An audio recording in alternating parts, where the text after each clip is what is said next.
क्षमता के साथ फिर से आए हैं और ये आपका दया दृष्टि हम पर हुई है।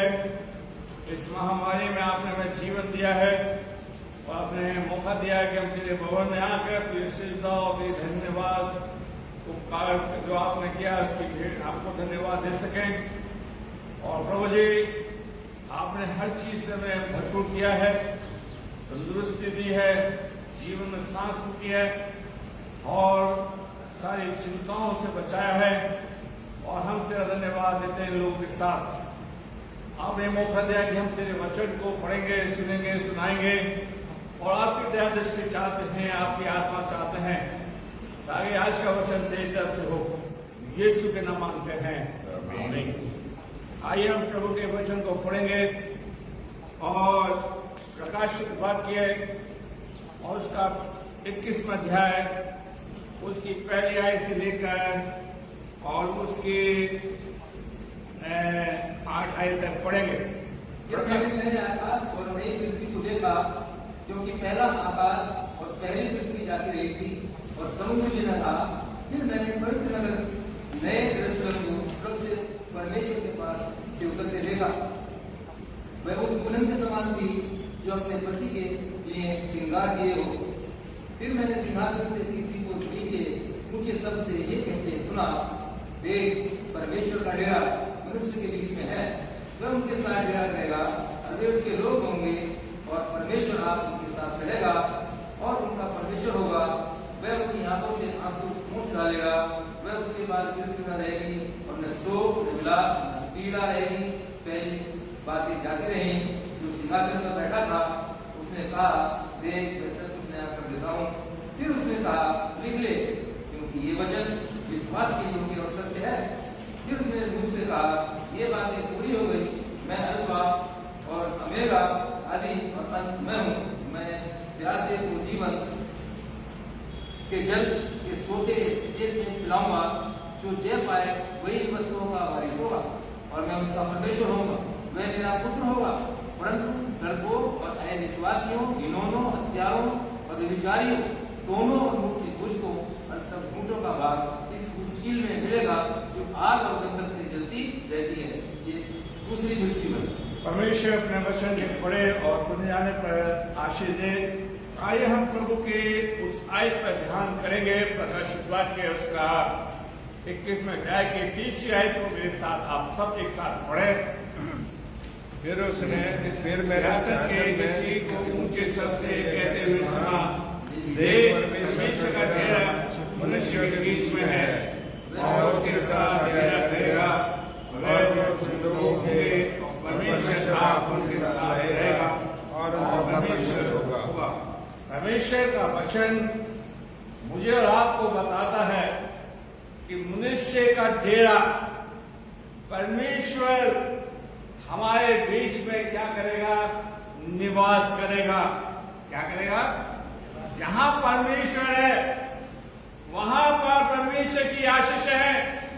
जिस घर के अंदर परमेश्वर ने डेरा डाल दिया उस घर की जिंदगी बदल गई, आशीष की भरमार हो गई और परमेश्वर कहता है मैं तेरा परमेश्वर हूंगा। आज मुझे और आपको ये देखना है 21वीं सदी में इस महामारी में क्या परमेश्वर ने मेरे जीवन के अंदर, मेरे परिवार के अंदर, मेरे लोगों के अंदर, चर्च के अंदर नहीं, मेरे घर के अंदर परमेश्वर निवास करना चाहता है। क्या करना चाहता है? निवास करना चाहता है। डेरा। क्या? डेरा। कितनी बड़ी आयत है। जहां परमेश्वर है वहां ज्योति है। जहां परमेश्वर है वहां आशीष है। जिस घर के अंदर परमेश्वर गया उस घर का कल्याण हुआ है। क्या हुआ है? कल्याण हुआ है। और उस 30वीं आयत में कहता, देख, वो मुझसे कह रहा है, आपसे कह रहा है। हम लोग कहते हैं कि हम प्रभु के क्या हैं? लोग हैं। हम कहते हैं कि हमने बपतिस्मा लिया, हम कहते हैं हम कमेटी के मेंबर हैं, हम इस चर्च के सदस्य हैं। लोग कहते हैं हम विश्वासी हैं, हम चुने हुए हैं। आज परमेश्वर कह रहा, देख मैं तेरे साथ हूं या नहीं, इस बात को जांच ले। क्या कर ले? जांच ले। मेरे प्यारे भाइयों बहनों, आज इंसान डरा हुआ बैठा हुआ है, आज महामारी से डरा हुआ बैठा हुआ है, लेकिन परमेश्वर मुझसे कह रहा है, देख मैं परमेश्वर का डेरा किसके बीच में है? मनुष्य के बीच में है। मेरे बीच में हो, आपके बीच में हो, हम सबके बीच में हो। देखिए, आप बाइबल को पढ़िए, जहां जहां प्रभु आया है वहां खुशी आई है। आइए इससे जाहिर हो सकता है। मैं आपसे कहना चाहता हूं, अगर मेरे घर के अंदर दुख है तो सोचना ही पड़ेगा कि परमेश्वर का डेरा मेरे जीवन में नहीं है। दूर से बोलो भाई, नहीं है। अगर हमारे जीवन के अंदर बेचैनी है, हमारे जीवन के अंदर बीमारी है, हमारे घर के अंदर परेशानी है, फिर से हम प्रभु से कहें, प्रभु तू मेरे जीवन के अंदर, मेरे परिवार में, अपने मेरे घर के अंदर डेरा लगा ले। क्या लगा ले? डेरा लगा। क्या लगा ले? डेरा लगा। और परमेश्वर कह रहा है, तीसरी आयत में कह रहा है, मैं तुम्हारे बीच में रहूंगा। हम बहुत कहते हैं कि परमेश्वर मत डर, परमेश्वर मेरे साथ है। उस परमेश्वर ने कहा है, मैं तेरे साथ चलूंगा, ना धोखा दूंगा, ना तुझे त्यागूंगा, ना तुझे छोड़ूंगा। और परमेश्वर कह रहा है, मैं तेरे बीच में क्या करूंगा? लेकिन जब हमारे बीच में एक संसार के तौर से मैं आपको बताना चाहता हूं, जब परिवार का एक रिश्तेदार कोई आता हमारे बीच में रहता है, हम उसको ये दिखाते हैं कि हम बहुत खुश हैं, हमारे घर के अंदर किसी बात की कहनी है कमी नहीं है। लेकिन मेरा प्रभु आपके घर में, मेरे घर में आ जाए, वो हमारी कमियों को दूर करेगा, हमारी परेशानी को दूर करेगा, हमारे आंसू को पोंछेगा। कहता है, मैं तेरे बीच में हूं। आज 21वीं सदी के अंदर, इस दौर के अंदर, जब लोग कोरोना से पीड़ित हैं, परेशान हैं, और बहुत से लोग कहते हैं हम कोरोना को भगा देंगे। भगाने वाला सिर्फ प्रभु है, जो अगर आपके बीच में है। अगर आप सुरक्षित हैं तो प्रभु आपके बीच में है। अगर आप बचाए हुए हैं तो परमेश्वर आपके बीच में पाया जाता है। अगर यूहन्ना की 10वें अध्याय को पढ़े तो यीशु मसीह कहते हैं, मैं अपनी भेड़ों के साथ रहता हूं। किसके साथ रहता हूं? किसके साथ? आज मैंने और आपने परमेश्वर को अपनी जिंदगी से क्या कर रखा है? दूर कर रखा है। टटोलिए, देखिए, जांचिए, परखिए, क्या प्रभु मेरे साथ है या नहीं। क्यों? आप उसका एक जानते हैं, प्रभु ने, यीशु मसीह ने खुद कहा, मेरी भेड़ें मेरे साथ रहती हैं, मैं उनके बीच में रहता हूं, मैं उनको लेके चलता हूं। और आज प्रभु हमारे बीच में नहीं है। पतरस के साथ प्रभु था, अभी तो पानी में चला था, और जब वो डूबने लगा, प्रभु ने उसे बचा लिया। आज हमारा बचाने वाला हमारे साथ नहीं है, मेरे डेरे में नहीं है, मेरे परिवार में नहीं है, मेरे समुदाय में नहीं है, मेरे लोगों के नहीं है। इसलिए हम घबराए हुए हैं। और प्रभु कहता, मत घबरा, मैं तेरे साथ हूं। उस डेरे में प्रभु से को देखिए, जब तक प्रभु ने आदम के अंदर दम नहीं फूका था, एक वो पुतला ही था। पुतला था। लेकिन जब प्रभु ने उसमें दम फूंक दिया तो परमेश्वर ने उसे जीवित प्राणी बना दिया। और परमेश्वर उससे मिलने आता था, उससे मिलने आता था।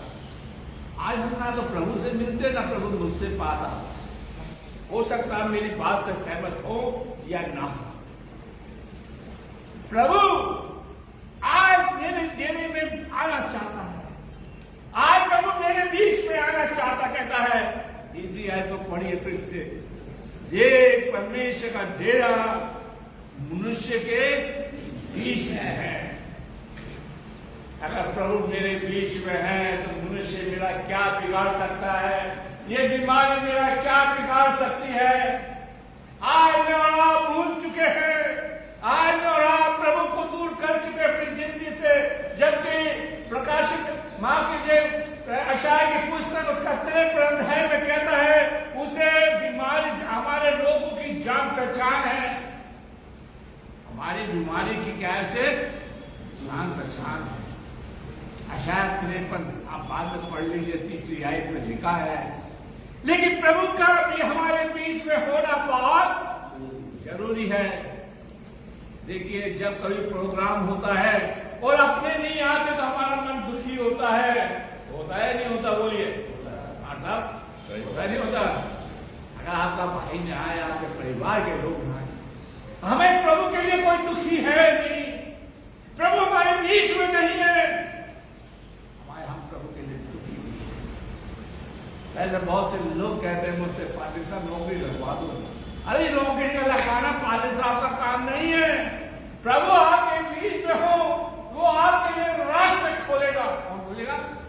प्रभु खोलेगा। प्रभु बीच में होना चाहिए। प्रभु का वो कहता है कि मनुष्य परमेश्वर का डेरा मनुष्य के बीच में है, वह उनके साथ डेरा करेगा। किनके साथ करेगा? वो जानवरों के संग नहीं है। किसके संग है? मेरे संग, मनुष्य के साथ वो निवास करेगा। और आज हम बताइए कितनों के साथ प्रभु है?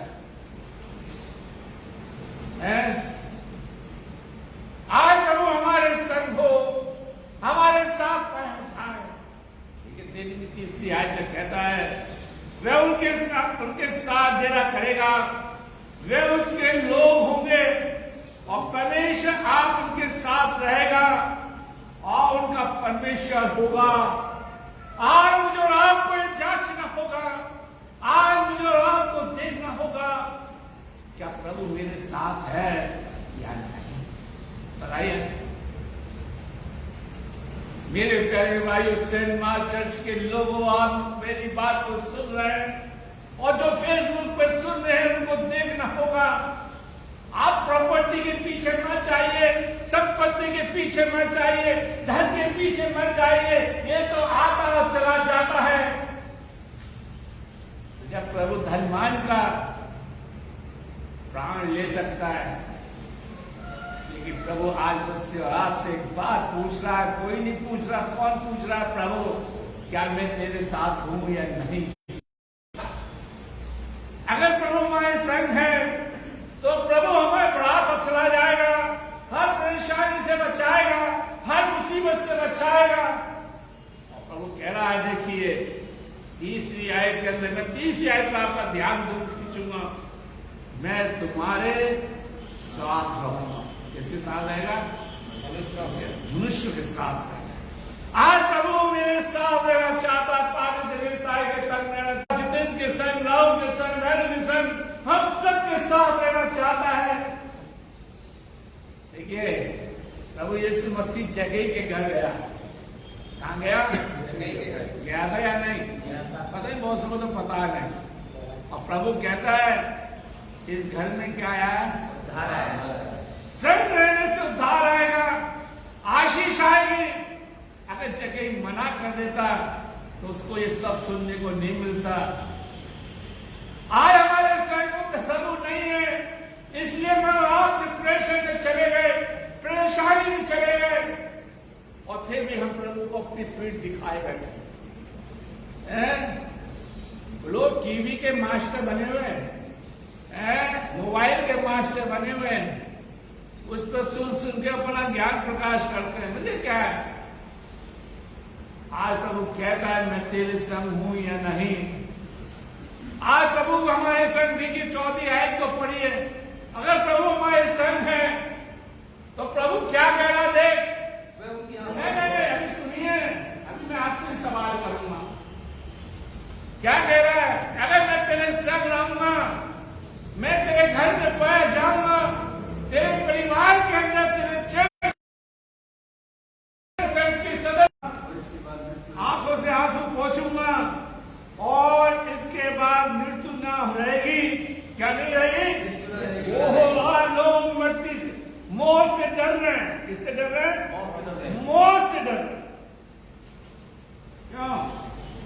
डर रहे नहीं डर रहे? नहीं, आप बोले ईसाइयों, सेंट मार्क चर्च के लोगों, ईसाई तो पढ़ा था, वैसे कहते हम यीशु के मानने वाले लोग हैं। प्रभु आपके हाथ को पहुंचने वाला है, आपको मौत से बचाने वाला परमेश्वर है। मेरे प्यारे भाइयों, आज हमने प्रभु को टुकड़ा रखा है, आज प्रभु हमसे दूर है, आज परमेश्वर हमारी जिंदगी से दूर पाया जाता है। और क्या कहता है 14 आयत के अंदर, मौत ना रहेगी। अगर प्रभु हमारे साथ है तो मौत हमारा क्या गाड़ सकती है। और आज हम लोग मौत से बचने का है, जबकि बाइबल लिखी है कि मौत खिड़की में से झांक रही है।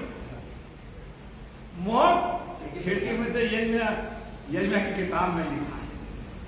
मेरे प्यारे भाइयों बहनों, आज आपका प्रभु जो मेरे साथ रहना चाहता है, जो हमारे बीच में डेरा डालना चाहता है, वो क्या कह रहा है?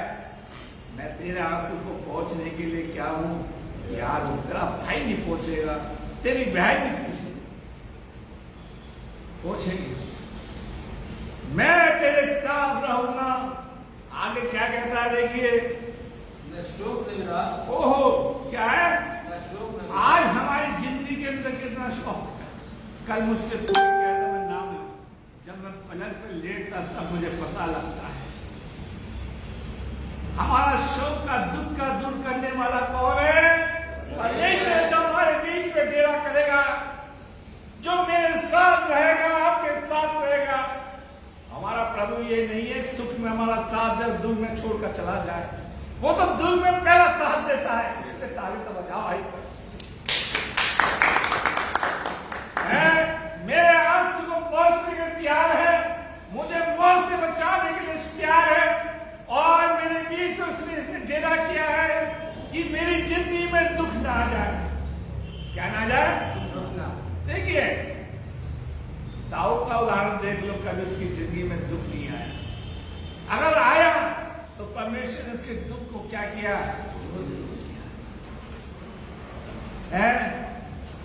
देखिए, आपसे मुझसे प्रभु ने कभी ये नहीं कहा इब्राहिम के समान कि तू सबको छोड़ के मेरे पीछे हो। दुख तो अगर आया तो प्रभु ने उसको सुख भी तो दिया। और आज परमेश्वर कह रहा है, क्या कह रहा है? मैं तेरे शोक को दूर करूंगा। ना शोक होगा, ना विलाप होगा। क्या ना होगा? अगर प्रभु का डेरा हमारे बीच में है। क्यों? आज में रात विलाप करें, कुल रहे और ना पीड़ा रहेगी। क्या? आज हमारे अपने ज्यादा पीड़ा देते हैं अपने लोग। क्यों भाई? क्या कहते हैं? मेरा आप अपने लोगों से मन नहीं करता मिलने का। मेरे बच्चे मेरा पीड़ा देते हैं, मेरे परिवार के लोग मेरा पीड़ा है क्या देते हैं? पीड़ा देते हैं। मतलब ऐसी बात बोलते रहेंगे भाई भाई के लिए, बहन बहन के लिए, परिवार परिवार के लिए, कि हम कहते, तभी तो कहते हैं अपनों से गैर अच्छे। और प्रभु अगर मेरे संग है तो मुझे कोई पीड़ा देने वाला नहीं होगा। उन सब चीजों को प्रभु आशीष में बदल देगा। क्या कर देगा? देखो, मैं आपको कहानी ले जाना चाहता हूं। याकूब का परमेश्वर याकूब के संग था, उसके डेरे में था। उसके ससुर ने कितनी बार चीजें बदल दी, इसकी भेड़ बकरियां, उसको कितना कष्ट दिया, लेकिन प्रभु ने उसकी पीड़ाओं को सब क्या किया? आप जाकर निर्गमन उसका 30 अध्याय को पढ़ना और बैठ कर, समय नहीं है।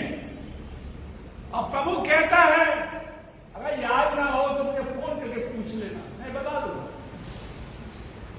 प्रभु कहता है मैंने उनकी पीड़ा देखी और उन पर चित्त लगाया है, लेकिन प्रभु हमारे बीच में वो डेरा लगाए, मेरे घर के में डेरा लगाए, वो हमारे घर का एक सदस्य बने। क्या बने? घर का सदस्य बने, हमारे बीच में हो, तभी तो हमारी पीड़ा को दूर करेगा। कहेगा ही नहीं करेगा। अभी हम देखेंगे। और क्या कहता देखिए, पहली बात है जाती रहे चाहे इंसान दूर रहे, याद करते रहे। अगर प्रभु मेरे जीवन में आ जाएगा तो सारी परेशानियां मेरी जिंदगी से चली जाएगी, सारी चीजें चली जाएंगी। और हम याद करेंगे कभी कभी प्रभु ने मुझे कहा। ओम प्रकाश जो प्रभु में आए हैं वो बता सकते हैं, पहले खुश थे कि अब खुश है? बताओ भाई, जोर से बोलना, जोर से बोलो भाई। जब प्रभु को आपने पकड़ लिया तो प्रभु ने आपकी सारी पीड़ा, सारी परेशानी, सारे बोल, हम लोग तो यही कहते रहते हैं कि क्या प्रभु के लोग हैं। अभी मैं कहीं पर था तो मुझसे एक सवाल किया पादरियों ने, पादरी साहब हो सकता हो पादरी लोग सुन रहे हैं कि भाई साहब क़यामत आ रही है, यीशु मसीह का आगमन अब शुरू हो गया, कैसे हो? देखो लड़ाई हो रही है, बीमारियां आ गई या मैं पादरी साहब आपने कहानी आयत पढ़ी है, प्रेरितों के काम 4 अध्याय में लिखा है, जब तक हर घुटना प्रभु के सामने झुकेगा नहीं, प्रभु का आगमन। पादरी साहब एक आयत को घर जाकर और पढ़ लेना कि सब जातियों में प्रभु का क्या हो जाए, पहचान, नाम नहीं, जाके बाइबल पढ़ ले। फिर हम पादरी आते, टिंकू ये पादरी को बिठाना बहुत अच्छी बात है, लेकिन बाइबल की बात सीखना बहुत अच्छी बात है। वो तो पैसे लेने के लिए आते, हो सकता है मेरी बात आपको सुन। क्या है मत्ती की इंजील उसका 28 में आज प्रभु कहता है सब जातियों में, अभी बहुत सी जातियों में प्रभु का पहचान नहीं हुआ, और जब तक नहीं होगा तब तक प्रभु धरती पर नहीं आएगा। मेरे प्यारे भाइयों बहनों, आज प्रभु कह रहा है जाओ, मैं आपके बीच में डेरा डालना चाहता हूं, मैं तुम्हारे बीच में निवास करना चाहता हूं, मैं तुम्हारा परमेश्वर बनना चाहता हूं, मैं तुम्हारा पिता बनना चाहता हूं, ताकि तुम्हारे जीवन से सारे दुखों को, सारी बीमारियों को तुमसे क्या करूं, दूर करूं। मैं तुम्हारे आंसू को पहुंचना चाहता हूं। लेकिन ये मैं और आप ही जा सकते हैं, देख सकते हैं क्या प्रभु ने मेरे बीच में से डेरा दूर किया, मेरे बीच में प्रभु है या नहीं। उस डेरे को बसाओ, प्रभु से कहो कि प्रभु आप मेरे बीच में डेरा डालें। क्यों? देखिए अगर प्रभु मेरे बीच में है, वहां उजाला होगा, बीमारी निवास नहीं करेगी, मौत हमें निवास नहीं करेगी। ठीक है, हम पूरी उम्र से मरेंगे, ठीक है, हमारी आंखों से आंसू नहीं होगा, हमेशा हंसते रहोगे, हंसते रहोगे, हमारे जीवन में कभी निराशा नहीं होगी। कितने लोग पीड़ा देने रहे, ज्यादा आंसू ज्यादा वही दुखी रहेंगे। आज प्रभु कह रहा है, इसलिए मैं आपके संग में आयत को पढ़ाना चाहता हूं जो प्रभु का दास दाऊद लिखता है भजन संहिता 91 और उसकी 10वीं आयत। आइए हम सब पढ़ेंगे भजन संहिता 91 उसकी 10वीं आयत पढ़िए। भजन संहिता 91 की 10वीं आयत। इसलिए कोई विपत्ति तुझ पर न पड़ेगी, हाँ? न कोई दुख तेरे डेरे के निकट ओहो, कोई भी विपत्ति। दाऊद क्या कहता है इसमें नहीं लिखिए बाबू जी, हलवा मत खाया तो कुछ आए तो प्रभु समय बताता बोलते हुए, ठीक है। जब सर में लिखा जाता तो बहुत सी बातें छूट जाती, ठीक है, और बहुत सी बातें प्रभु उस समय बोलना सिखाता। भजन संहिता 91 की 10वीं आयत। आपका देखिए श्रीचंद का डेरा, ओम प्रकाश का डेरा, पिंकू का डेरा, भाई दिलसु का डेरा, जितन का, राहुल का, बहनों का, पादरी साहब का डेरा, और प्रभु कह रहा है तेरे डेरे में कोई विपत्ति नहीं होगी। ये भगवान ने मूसा से कहा अपने घर में निशान लगा ले। क्या लगा ले? विपत्ति नहीं आएगी,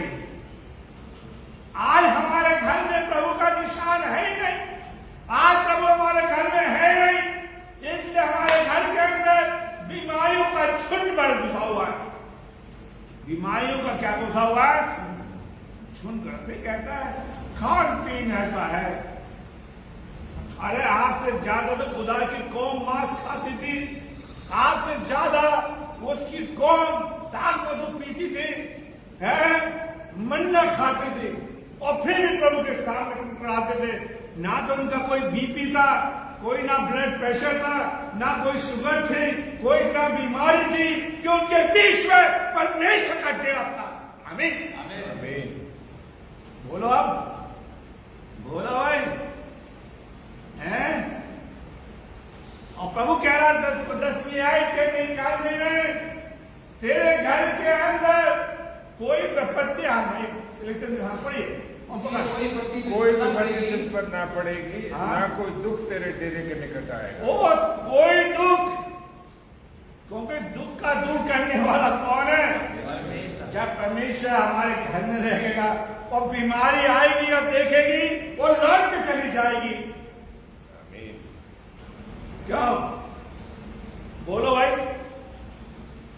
तो अगर प्रभु मेरे बीच में है, देखिए पादी शडोल के पादी साहब अगर बहुत अच्छे काम करते और लोग भी करते, खुदावन करे आपके बीच में प्रभु का डेरा है। और प्रभु कहता है, बाइबल कहती है परख के देखो यहोवा कैसा। प्रभु से कहे प्रभु आप मेरे बीच में डेरा करें ताकि मेरी बीमारी मुझसे क्या हो जाए। अभी हम देखेंगे मेरे प्यारे भाइयों बहनों, ये हमारे लिए बहुत गर्व की बात है कि हमारा प्रभु मेरे जीवन में अपना डेरा डालना चाहता है, मेरे साथ चलना चाहता है, मेरी अगुवाई करना चाहता है और कह रहा है कि तेरे डेरे के अंदर कोई विपत्ति भी और कोई बीमारी प्रवेश करने नहीं पाएगी। आप बताओ हम प्रभु के लोग हैं या नहीं? क्यों नहीं कहते प्रभु? देखिए प्रभु इब्राहिम का दास इब्राहिम, पूरी बाइबल पढ़ो, इब्राहिम का कहीं नहीं लिखा होगा कि जब तो प्रभु के साथ चला वो बीमार। बोलिए मूसा जंगल में भटकता रहा, अपनी कौम को लेकर चलता है, क्या वो बीमार हुआ? लिखा है उसका बल बुढ़ापे तक वैसा ही वैसा ही। उसकी कोई तनख्वाह नहीं दी, कोई पेंशन नहीं दी, भाई विनोद को मिलती है, मैं चिड़ना भी कोई काम कर रहा हूं, लेकिन उसके साथ प्रभु था। दाऊद खुदावन के संग चलता था, कोई विपत्ति नहीं, जो यहोवा उनके साथ घेरा लगाया हुआ। आज मुझे और आपसे प्रभु के पास कहना है, प्रभु आप मेरे घर के अंदर है, मेरे बच्चों के अंदर है, मेरे परिवार के अंदर, मेरे जीवन के अंदर डेरा लगा। तो आप बाबा रामदेव के जूस पी पियो। मूसा की कौम जूस नहीं पीती थी, वो मन्ना खाती और यहोवा उनके बीच में डेरा लगा। आज लोग हमसे कहते हैं कि भाई वो कर लो, ये कर लो, वो अपने घर का अपने ऑपरेशन इंग्लैंड में जाके करवाते हैं। क्या करवाते हैं? इंग्लैंड में। मेरे पहले भाइयों बहनों, इसलिए भजन सही जगह लिखने वाला लिखता है 91 की 10वीं आयत में, यहोवा तेरे घर को पहचानता, तेरे डेरे को पहचानता है और तेरे घर के अंदर कोई विपत्ति नहीं घुसेगी और कोई चीज तेरे घर के अंदर नहीं आएगी। मेरे प्यारे भाइयों बहनों, आज प्रभु चाहता है, आइए मेरे साथ एक आयत को पढ़ लीजिए आप, उसके बाद हम आगे बढ़ना चाहते हैं। पहला यूहन्ना, माफ कीजिए यूहन्ना, उसका पहला अध्याय, उसकी 11वीं और 12वीं आयत। और प्रभु कह रहा है और आज आपसे मुझसे कह रहा है, यूहन्ना